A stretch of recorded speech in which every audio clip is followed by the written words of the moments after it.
कृषि और सहकारिता विषय पर प्रधानमंत्री ने किया बजट वेबिनार। हितधारकों के साथ संवाद में कहा, अमृतकाल बजट का उद्देश्य कृषि और सहकारिता क्षेत्र को है मजबूत बनाना। G20 देशों के वित्त मंत्रियों और केंद्रीय बैंक के राज्यपालों की बैठक में प्रधानमंत्री ने दिया मंत्र। कहा, आर्थिक चुनौतियों से निपटने के लिए समावेशी एजेंडा बनाकर ही जीत सकते हैं दुनिया का भरोसा।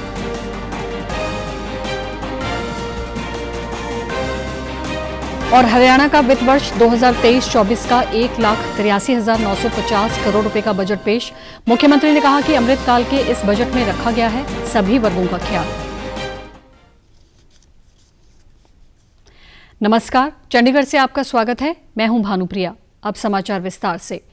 प्रधानमंत्री नरेंद्र मोदी ने आज कृषि और सहकारिता पर पोस्ट बजट वेबिनार को संबोधित किया। इस अवसर पर उन्होंने कहा कि अमृतकाल बजट का उद्देश्य कृषि और सहकारिता क्षेत्र को मजबूत बनाना है। प्रधानमंत्री ने कहा कि न केवल हमारे किसानों ने देश को खाद्यान्न में आत्मनिर्भर बनाया है, बल्कि देश को खाद्यान्न निर्यात करने में भी सक्षम बनाया है। प्रधानमंत्री ने कहा कि खाद्य तेलों में भारत आत्मनिर्भर बनने के लिए मिशन मोड में काम कर रहा है। तिलहन और दलहन का न्यूनतम समर्थन मूल्य किसानों के लिए और अधिक आकर्षक बनाने के लिए बढ़ाया गया है। प्रधानमंत्री ने कहा कि सरकार ने एग्री बिजनेस स्टार्टअप के लिए राशि बढ़ाने के प्रबंध किए हैं। विभिन्न मंत्रालयों और विभागों द्वारा ये वेबिनार आयोजित किए जा रहे हैं ताकि केंद्रीय बजट 2023-24 उल्लिखित सप्तऋषि प्राथमिकताओं पर काम किया जा सके।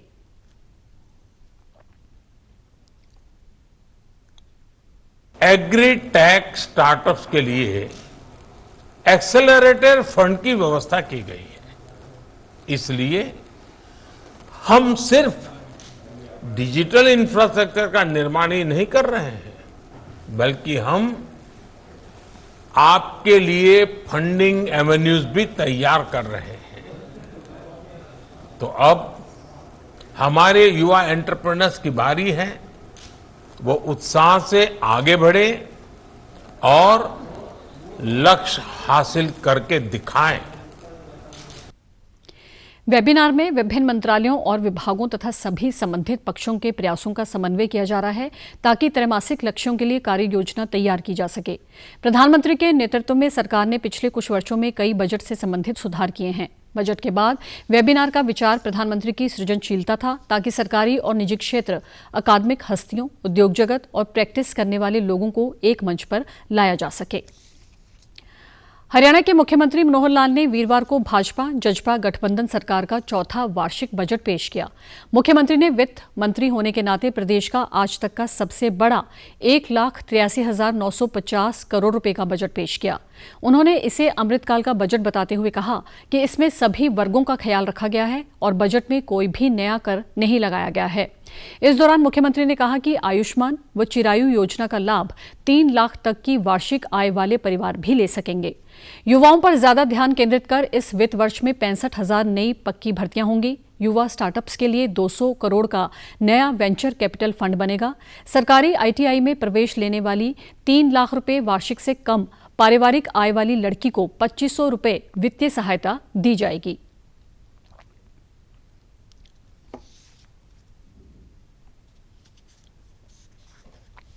मैं बजट अनुमान वर्ष 2023-24 के लिए 1,09,122 करोड़ रुपए की राजस्व प्राप्तियों का प्रस्ताव करता हूं, जिसमें 75,716 रुपए का कर राजस्व और 12,651 करोड़ रुपए का गैर कर राजस्व शामिल है। वर्तमान में वृद्धावस्था सम्मान भत्ता, विधवा पेंशन और दिव्यांग पेंशन सहित सामाजिक सुरक्षा पेंशन का लाभ 29.71 लाख से अधिक लाभार्थियों को 25 रुपए प्रति माह की दर से दिया जा रहा है। मैं 1 अप्रैल 2023 से प्रभावी सभी लाभार्थियों के लिए मासिक लाभ को बढ़ाकर 2,750 रुपए प्रति माह करने का प्रस्ताव करता हूं। उन्होंने कहा कि प्राकृतिक खेती को अपनाने के लिए 20,000 एकड़ का लक्ष्य रखा गया है। ढेंचा की खेती पर 80% लागत सरकार वहन करेगी। किसानों को पराली के लिए 1,000 रुपए प्रति टन और खरीद एजेंसी को 1,500 रुपए प्रति टन दिए जाएंगे। लोक कलाकारों को 10,000 रुपए मासिक पेंशन दी जाएगी। इसके अलावा बजट में हरियाणा परिवार सुरक्षा न्यास की स्थापना, लैंड पुलिंग, लैंड पार्टनरशिप और ई भूमि पोर्टल के माध्यम से 10 औद्योगिक क्षेत्र व 10 शहरों में आवासीय सेक्टर विकसित करने और नगरों में नवीनीकरण शुल्क की बकाया ब्याज राशि पर छूट योजना सहित कई नए आयाम जोड़े हैं। उन्होंने बताया कि चोटिल खिलाड़ियों के पोषण व पुनर्वास के लिए वैज्ञानिक खेल प्रशिक्षण और पुनर्वास केंद्र बनाए जाएंगे। मुख्यमंत्री मनोहर लाल ने बजट पेश करने के बाद पत्रकारों से बातचीत की। इस दौरान उन्होंने कहा कि इस बजट में 25 वर्ष बाद यानी 2047 में देश की आज़ादी के 100 साल होने पर उस दौरान देश कैसा हो उसकी नींव अभी से रखी जा रही है। उन्होंने कहा कि परिवार को इकाई मानकर लगभग 2 करोड़ 85 लाख नागरिकों का इसमें पूरा ख्याल रखा गया है। परिवार के 6 सदस्यों की इकाई मानकर उनके हितों के प्रति कार्य किया गया। बजट में हर सदस्य की आवश्यकता पूरी करने, उसे आर्थिक रूप से उभारने के साथ साथ उनके स्वास्थ्य की जांच एवं देखभाल का भी प्रावधान किया गया है। अब महिला एवं बाल विकास, स्कूल शिक्षा, उच्चतर शिक्षा, युवा कौशल एवं विकास, राजस्व एवं सेवा विभाग हर घर का दौरा करेगा। मुख्यमंत्री ने कहा कि बजट में सभी विभागों का लक्ष्य निर्धारित किया गया है। बजट आर्थिक विज्ञान के पैरामीटर के नियमों के अनुरूप बनाया गया है। कोई अवसर भी बर्बाद न हो, ऐसा भी बजट में ध्यान रखा गया है। एक 6 साल से कम का है, दूसरा 6 से 18 का है, तीसरा 18 से 25 का है, चौथा सदस्य 25 से 40 का है, पांचवा 40 से 60 का है और छठा 60 से ऊपर का है। तो हर एक विभाग उस परिवार के साथ जुड़ जाएगा, एक एक सदस्य के कारण से ही जुड़ेगा, लेकिन ओवरऑल हर एक सदस्य की क्या आवश्यकता है, कैसा वो आगे बढ़ना चाहता है, चाहे उसकी आर्थिक कठिनाई है, उसकी रोजगार की कठिनाई है, उसकी पढ़ाई की कठिनाई है, उसकी कौशल की है, उसके स्वास्थ्य की है, उसके कर्जे की है, उसके रोजगार की है, आखिर चीज़ें तो यही हैं सब। तो इन सब चीज़ों के लिए माइन्यूट माइक्रो मैनेजमेंट ये करने की ओर हम आगे बढ़ रहे हैं। बेंगलुरु में G20 वित्त मंत्रियों और केंद्रीय बैंक गवर्नर्स की पहली बैठक आज प्रधानमंत्री नरेंद्र मोदी की प्रारंभिक टिप्पणियों के साथ शुरू हुई। प्रधानमंत्री ने अपने रिकॉर्डेड संदेश में प्रमुख अर्थव्यवस्था और विश्व की मौद्रिक प्रणाली की स्थिरता, विश्वास और वैश्विक अर्थव्यवस्था की वृद्धि वापस लाने का आह्वान किया। उन्होंने विश्व को सशक्त भारत की अर्थव्यवस्था, भारतीय उपभोक्ताओं और उत्पादकों जो कि आशावादी और भविष्य के बारे में आश्वस्त हैं, उनसे प्रेरणा लेने के लिए आमंत्रित किया। इस दौरान प्रधानमंत्री नरेंद्र मोदी ने कहा कि केवल वैश्विक अर्थव्यवस्था नेतृत्व के पास समावेशी एजेंडा विश्व के विश्वास को प्रभावित करेगा। भारत की G20 की अध्यक्षता का विषय भी एक पृथ्वी, एक परिवार और एक भविष्य के समावेशी विजन को बढ़ावा देता है।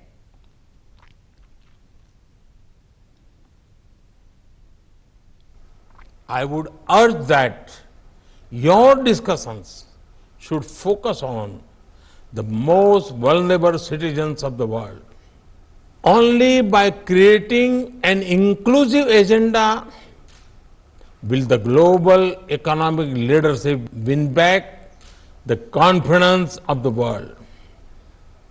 The theme of our G20 presidency also promotes this inclusive vision.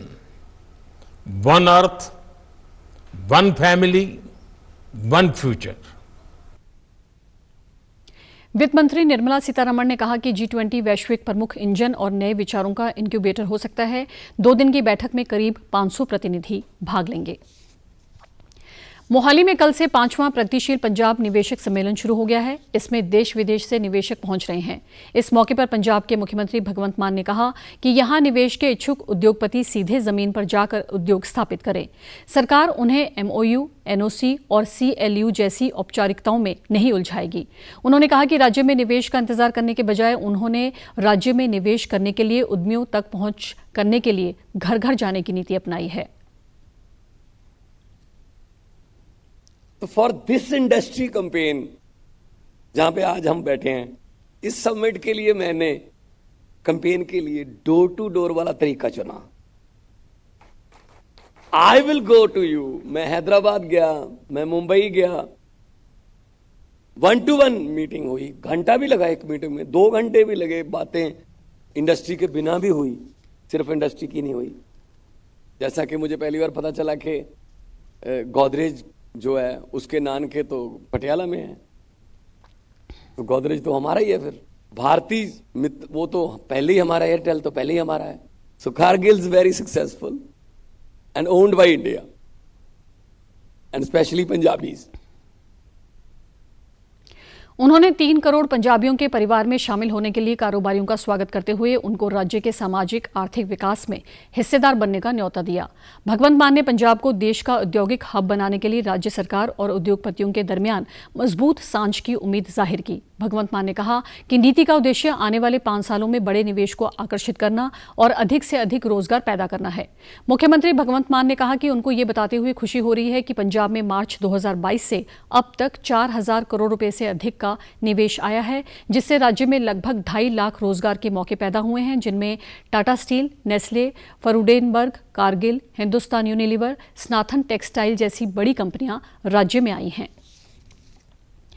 UT प्रशासक के सलाहकार धर्मपाल ने शहर में पार्किंग व्यवस्था को लेकर अधिकारियों के साथ समीक्षा बैठक की। इस दौरान उन्होंने कहा कि शहर में जल्द ही स्मार्ट पार्किंग मैनेजमेंट सिस्टम लागू होने जा रहा है। नगर निगम इसकी तैयारियों में जुटा है। बैठक में चंडीगढ़ स्मार्ट सिटी लिमिटेड की टीम ने फास्टैग वाले पार्किंग सिस्टम के तकनीकी समाधान के बारे में जानकारी दी। उन्होंने बताया कि लोग फास्टैग, यूपीआई, कैश आदि विभिन्न तरीकों से पार्किंग फीस का भुगतान कर सकेंगे। सलाहकार धर्मपाल ने बताया कि शहर के 87 पार्किंग स्थलों पर स्मार्ट पार्किंग मैनेजमेंट सिस्टम लागू किया जाएगा। इसके तहत स्वचालित एकल प्रवेश, निकासी द्वार, तय पार्किंग स्लॉट, मोबाइल एप्लीकेशन, 2 पहिया वाहनों के लिए अलग पार्किंग स्थल, पार्किंग स्टेटस और सेंट्रल कंट्रोल सेंटर आदि की सुविधा प्रदान की जाएगी। निगम आयुक्त आनंदिता मित्रा ने कहा कि स्मार्ट पार्किंग सिस्टम में पेड पार्किंग क्षेत्रों में आईटी इंफ्रास्ट्रक्चर, लोगों के लिए मोबाइल ऐप, पार्किंग प्रबंधन, डिजिटल भुगतान मोड व डाटा एनालिटिक्स शामिल होंगे। National environmental engineering research institute की ओर से कचरा निस्तारण के लिए नया प्लांट लगाने के दिए सुझावों को कल प्रशासक के सलाहकार धर्मपाल ने मीटिंग के बाद मंजूरी दे दी है। बैठक में तय किया गया कि नगर निगम की ओर से प्लांट लगाने के लिए जमीन उपलब्ध करवाई जाएगी। ये प्रोजेक्ट 27 साल के लिए लगेगा, जिसमें 2 साल निर्माण के लिए दिए जाएंगे। बाकी के 25 साल प्लांट के संचालन और रखरखाव के लिए होंगे। समिति ने यह भी निर्णय लिया कि एमआरएफ केंद्रों का संचालन और रखरखाव भी निजी हाथों में दिया जाएगा। समिति ने निर्णय लिया कि गीले कचरे का निस्तारण करने के बाद बायोमीथेन व सीएनजी में बदला जाएगा, जबकि सूखे कचरे का उपयोग रिफ्यूज व्युत्पन्न ईंधन में बनाने में किया जाएगा। धर्मपाल ने कहा कि 100% कचरे को निस्तारित करने के लिए नियम और शर्तों में भी सख्ती रखी जाएगी। और आप हमारे समाचार YouTube channel DD News Chandigarh, Facebook DD News Chandigarh और Twitter handle DD News CHD पर भी देख सकते हैं। इसी के साथ चंडीगढ़ से समाचारों का सिलसिला समाप्त होता है। नमस्कार।